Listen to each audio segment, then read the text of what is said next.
Kapitulli 10. Pas këtyre gjërave, Zoti caktoi 72 të tjerë e I dërgoi përpara 2 nga 2 në çdo qytet dhe në çdo vend ku do të shkonte ai vet. Dhe u tha: Të korrat janë të mëdha, por punëtor ka pak. Lutuni të Zotit të korrave të dërgojë punëtor në të korrat e veta. Shkoni.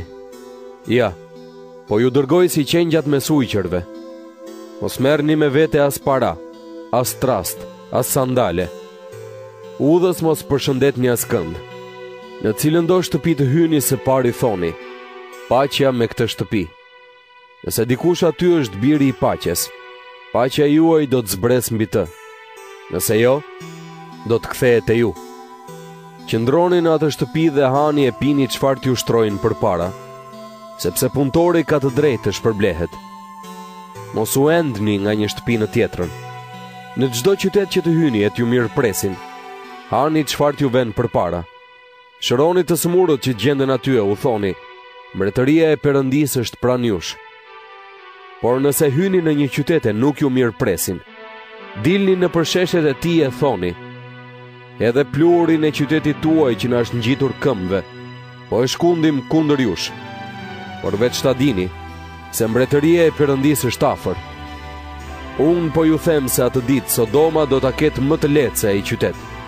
Mjerë ti Korazin, mjerë ti Betsaid. Po të ishin bërë në Tire në Sidon mrekullit që u bën ndër ju, ata do t'ishin penduar me kohë, duke veshur thas, e duke ulur në hi. Megjithatë, Tiri e Sidoni do ta kenë më të lehtë se ju në ditën e gjykimit. Po ti, Kafarnaum, mos vallë do të lartësohesh deri në qiell? Në ferr do të plandosesh. Kush ju dëgjon ju, më dëgjon mua, dhe kush nuk ju pranon ju, nuk më pranon as mua. Kush nuk më pranon mua, nuk pranon as atë që më ka dërguar. Të 72 dishepujt u kthyen me gëzim dhe I thanë: Zot, edhe djajt na nënshtrohen në emrin tënd. Jezui u tha: E pash Satanin tek binte nga qielli si rufe. Ja, ju kam dhënë pushtet që të shkelni mbi gjarprinj e akrepa, si edhe mbi tërë fuqinë e armikut. Asgjë nuk do t'ju bëj keq. Megjithatë mos u gëzoni që ju nënshtrohen shpirtrat, por gëzohuni që emrat tuaj janë shkruar në qiell. Në atë çast, Jezui u mbush me gëzim nga shpirti I shenjtë e tha: Të falenderoj o atë, Zoti I qiellit e I tokës, se ua ke fshehur këto gjëra të urdhve të mençurve dhe ua ke zbuluar fëmijëve të vegjël. Po atë, se kështu të ka pëlqyer ty. Gjithçka më është dhënë nga Ati im. Askush nuk e njeh birin përveç Atit, dhe askush nuk e njeh Atin përveç birit, dhe atij të cilit biri dëshiron t'ia zbulojë. Pastaj Jezui u kthye drejt dishepujve dhe u tha veçmas: Lumë syt që shohin çfarë shihni ju.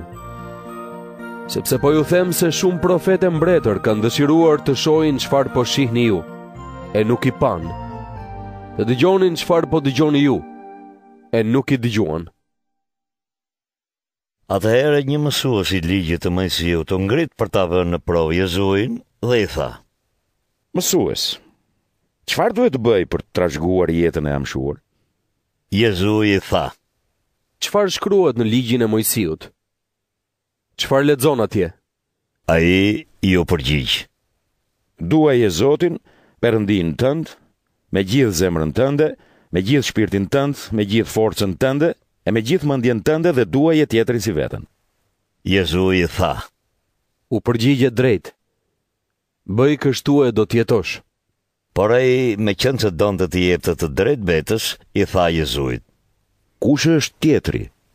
Jezui ju përgjigj: Një njeri po zbriste nga Jeruzalemi për në Jeriko, dhe ra në duart e kusarëve, që e zhveshën, e rrahën, e pastaj ikën dhe e lanë gjysmë të vdekur. Rastësisht një prift po zbriste asaj rruge, dhe kur e pa, kaloi në anën tjetër. Po kështu edhe një levit, kur arriti tek ai vend edhe e pa, kaloi në anën tjetër. Por një samaritan që po udhtonte andej, ju ofrua dhe kur e pa ndjeu dhe mshuri për të.